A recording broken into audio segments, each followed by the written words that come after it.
Assalamualaikum warahmatullahi wabarakatuh. Hari ini saya akan membahas materi pertemuan ke-6 mata pelajaran Teknologi Informasi dan Komunikasi kelas 7, yaitu Sejarah Perkembangan Komputer. Alat hitung tradisional.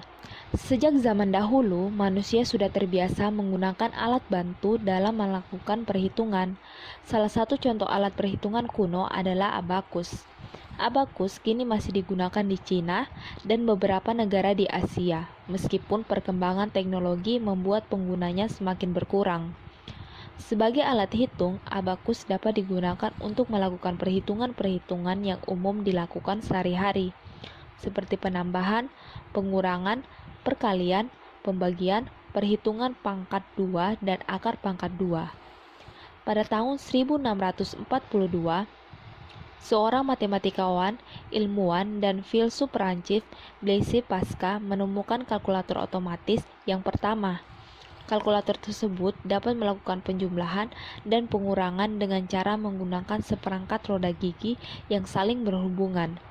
Roda pertama mewakili bilangan satuan, roda kedua mewakili bilangan puluhan, roda ketiga mewakili bilangan ratusan, dan seterusnya. Jika roda pertama berputar sampai 10, roda kedua akan bergerak satu roda gigi. Jika roda kedua sudah bergerak sampai 10, roda ketiga akan bergerak satu roda gigi. Demikian seterusnya. Pada awal tahun 1670-an, seorang matematikawan Jerman, Gottfried Wilhelm Leibniz, mengembangkan kalkulator yang dibuat Pascal. Leibniz menambahkan pengaturan roda-roda gigi yang memungkinkan kalkulator melakukan perhitungan, perkalian, dan pembagian. Leibniz juga menambahkan sistem bilangan binar, yaitu sebuah sistem perhitungan yang lebih mudah ditangani mesin dibandingkan sistem desimal. Sistem bilangan binar kemudian dikembangkan lebih jauh. Kontribusi penting dalam pengembangan matematika binar diberikan oleh George Boole, seorang matematikawan Inggris. Boole menggunakan sistem bilangan binar untuk menemukan tipe baru dari matematika yang saat ini dikenal dengan aljabar Boole dan logika Boole. Pada tahun 1820-an, seorang matematikawan Inggris, Charles Babbage, mengembangkan sebuah komputer mekanik. Ide ini muncul setelah Babbage melihat adanya kesamaan antara perhitungan matematika dengan gerakan mekanik, yaitu gerakan mesin melakukan hal sama secara terus-menerus. Selama 50 tahun, Charles Babbage bekerja untuk mengembangkan komputer mekanik tersebut.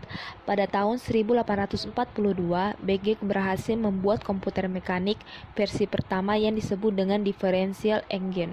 Setelah itu muncul versi-versi pengembangan yang lain. Versi terakhir dari komputer mekanik disebut mesin penganalisa. Mesin penganalisa Babbage merupakan mesin pertama yang dapat diprogram. Mesin penganalisa menggunakan kartu-kartu berlubang yang serupa dengan yang digunakan di perkakas Jacquard untuk memilih operasi aritmatika tertentu yang ingin dilakukan pada setiap langkah. Penggunaan kumpulan kartu yang berbeda akan merubah perhitungan yang dilakukan mesin. Konstruksi dari analytic engine tidak pernah dapat diselesaikan karena teknologi yang dibutuhkan untuk membangunnya pada saat itu belum tersedia. Pada tahun 1888, seorang penemu statistikawan dan wirausahawan Herman Hollerith menemukan sistem kartu berlubang termasuk alat berlubangnya. Sistem kartu berlubang ini digunakan untuk sistem tabulasi hasil sensus yang dilakukan di Amerika Serikat.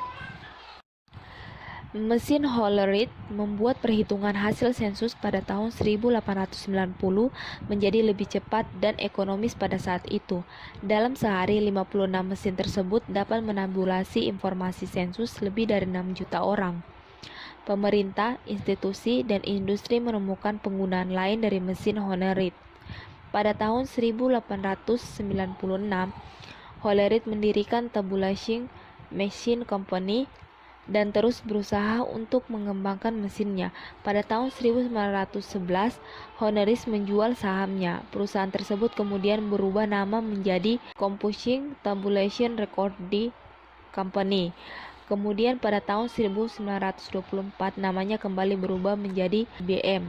Pada tahun 1931, Vannevar Bush, seorang ilmuwan insinyur dan pendidik Amerika menemukan differential analysis, yaitu sebuah alat yang dapat digunakan untuk menyelesaikan persamaan matematika yang kompleks secara otomatis.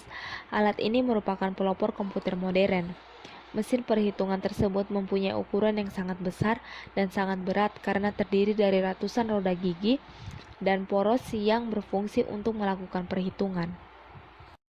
Pada selang tahun 1937 sampai 1939, John Vincent, seorang fisikawan Amerika di Iowa State College, dibantu asistennya Clifford Berry mencoba membuat komputer listrik dengan menerapkan aljabar Boole pada sirkuit listrik.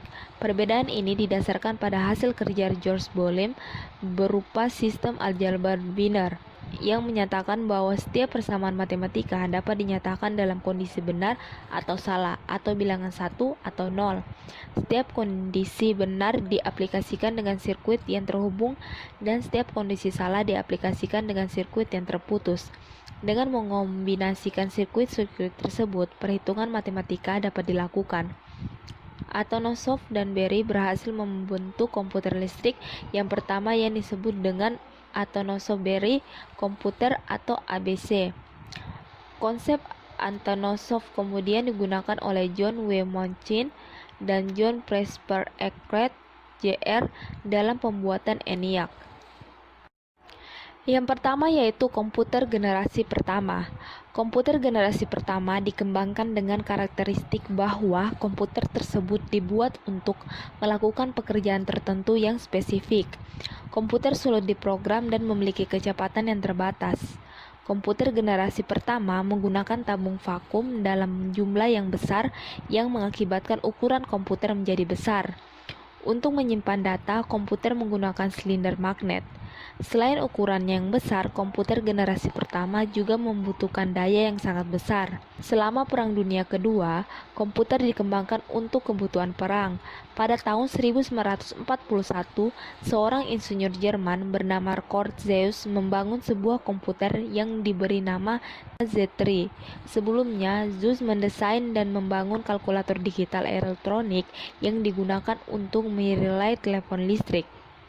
Komputer Z3 digunakan untuk mendesain pesawat terbang dan peluru kendali. Komputer Z3 hancur ketika Berlin dibom di akhir tahun 1943. Sebuah replika Z3 kemudian dibangun pada tahun 1960-an dan ditempatkan di Deutsches Museum Munich. Sama seperti Jerman, pihak sekutu juga tidak mau ketinggalan dalam mengembangkan komputer untuk kebutuhan perang. Pada tahun 1943, Inggris berhasil menyelesaikan sebuah komputer yang digunakan untuk memecahkan kode rahasia Jerman yang disebut Colossus. Colossus berhasil memecahkan kode-kode rahasia Jerman dengan cepat dan efisien. Keberadaan Colossus tetap dirahasiakan sampai 1 dekade setelah perang berakhir. Di Amerika, Howard H. Aiken, seorang insinyur hardware bekerja sama dengan IBM, berhasil mendesain kalkulator elektronik yang digunakan oleh Angkatan Laut Amerika. Kalkulator tersebut disebut Hardware Mark I, yang memiliki ukuran panjang setengah lapangan bola kaki dan memiliki rentang kabel sepanjang 500 mil. Komputer tersebut bekerja dengan menggunakan komponen elektronik dan mekanik. Mark I menggunakan sinyal elektromagnet untuk menggerakkan komponen mekanik. Kalkulator tersebut dapat melakukan perhitungan aritmatika dasar dan persamaan-persamaan yang lebih kompleks. Namun, kalkulator memiliki kelemahan karena operasinya yang lambat, yaitu 3-5 menit untuk setiap perhitungan, dan tidak fleksibel karena urutan perhitungan tidak dapat diubah. Selanjutnya, pada tahun 1946, pemerintah Amerika Serikat bekerja sama dengan University of Pennsylvania berhasil mengembangkan komputer ENIAC, yaitu sebuah komputer yang dibuat untuk tujuan serbaguna. Komputer ENIAC dirancang oleh John Presper Eckert, 18.000 tabung vakum, 70.000 resistor, dan 5 juta titik solder. ENIAC membutuhkan daya 175 kW untuk menjalankannya, atau sekitar 450 kali lebih besar daripada kebutuhan daya komputer televisi saat ini. ENIAC menjadi mesin yang sangat besar namun mempunyai kinerja yang lebih cepat 1000 kali lipat dibandingkan Mark I. Pada pertengahan tahun 1940-an, John von Neumann, seorang matematikawan Amerika, bersama-sama dengan tim dari University of Pennsylvania mengembangkan sebuah konsep desain komputer yang diharapkan 40 tahun mendatang masih digunakan dalam teknik komputer. Konsep desain ini digunakan von Neumann untuk merancang sebuah komputer yang disebut EDVAC. Komputer ini dilengkapi dengan memori yang dapat menampung program dan data. Teknik ini membuat komputer dapat berhenti sesaat sebelum melanjutkan pekerjaannya kembali. Arsitektur von Neumann menggunakan sebuah unit prosesor tunggal yang berfungsi untuk mengordinasikan semua fungsi komputer. Pada tahun 1951, Remington Rand mengembangkan UNIVAC 1 dan menjadi komputer komersial pertama yang menggunakan model arsitektur von Neumann. UNIVAC memiliki banyak kemajuan dibandingkan ENIAC. Jumlah tabung vakum yang digunakan berkurang dari 19.000 menjadi 5.000. Ukuran UNIVAC hanya 943 kali kuadrat, sekitar 87,6 persegi, namun masih tetap tidak bisa ditampung dalam sebuah garasi mobil. Berat UNIVAC hanya 8 ton dibandingkan UNIAC yang 30 ton. Konsumsi daya UNIVAC hanya 100 kW, lebih kecil dibandingkan UNIAC yang mengonsumsi daya sampai 175 kW. Namun, meskipun banyak kemajuan yang dimiliki UNIVAC dibandingkan UNIAC, pada periode tahun 1951 hingga 1957, komputer UNIVAC berhasil dapat dijual sebanyak 48 buah ke berbagai lembaga pemerintah dan komersial. Yang berikutnya yaitu komputer generasi kedua. Pada tahun 1948, 3 orang fisikawan Amerika yang bekerja di Bell Telephone Laboratory, yaitu Walter Horst Brattain, John Barden, dan William Bedford Shockley, berhasil menemukan transistor, yaitu sebuah peralatan elektronik yang terbuat dari material semikonduktor. Transistor digunakan sebagai pengganti fungsi tabung vakum di komputer, televisi, dan radio. Penggunaan transistor untuk menggantikan tabung vakum membawa perubahan yang sangat besar pada ukuran dan konsumsi daya komputer. Ukuran komputer menjadi lebih kecil dan energi yang digunakan menjadi lebih hemat. Karena jasanya, ketiga penemu transistor menerima hadiah Nobel pada tahun 1956. Pada awal 1950-an, IBM berhasil mengembangkan memori inti magnet. Komputer dimulai dengan dimulainya penggunaan transistor di komputer. Memori inti magnet digunakan di komputer sampai pada tahun 1970-an. Penggunaan transistor dan memori inti magnet bersama-sama menghasilkan komputer yang lebih kecil, lebih cepat, lebih handal, lebih efisien dalam penggunaan energi dibandingkan komputer pendahulunya. Komputer pertama yang memanfaatkan teknologi transistor dan memori inti magnet adalah superkomputer Street yang dibuat oleh IBM. Kemudian Spirent membuat superkomputer Laird. Komputer-komputer tersebut dibuat untuk digunakan di laboratorium energi atom untuk menangani data penelitian. Kelemahan dari komputer large adalah harganya yang masih sangat mahal dan terlalu kompleks untuk menangani kebutuhan komputasi bisnis sehingga kurang populer. Pada generasi kedua, bahasa mesin yang digunakan digantikan dengan bahasa assembly. Bahasa assembly menggunakan kode berupa singkatan untuk menggantikan kode biner yang digunakan di bahasa mesin. Kode berupa singkatan tersebut lebih mudah dipahami manusia dibandingkan kode-kode biner. Komputer generasi kedua sukses diterima di bidang bisnis, universitas, dan pemerintah. Salah satu komputer generasi kedua yang sukses di pasaran adalah IBM 1401 yang digunakan secara luas di berbagai industri. Komputer generasi kedua mempunyai program dan bahasa pemrograman di dalamnya. Hal ini membuat komputer lebih fleksibel dalam penggunaannya. Fleksibilitas ini berhasil meningkatkan kinerja komputer dengan harga yang masih pantas untuk mencetak faktur pembelian, mendesain produk, menghitung daftar gaji, dan sebagainya. Karena penggunaan komputer yang semakin luas dan membutuhkan tingkat fleksibilitas yang tinggi, mulailah muncul bahasa-bahasa pemrograman seperti Common Business Oriented Language dan Formula Translator. Bahasa pemrograman ini mulai menggantikan bahasa mesin dan assembly yang lebih rumit untuk dipahami. Sejak saat itu, pekerjaan baru dalam bidang komputer mulai bermunculan, seperti pemrogramer dan sistem analis. Perusahaan-perusahaan perangkat lunak juga mulai bermunculan. Komputer generasi ketiga.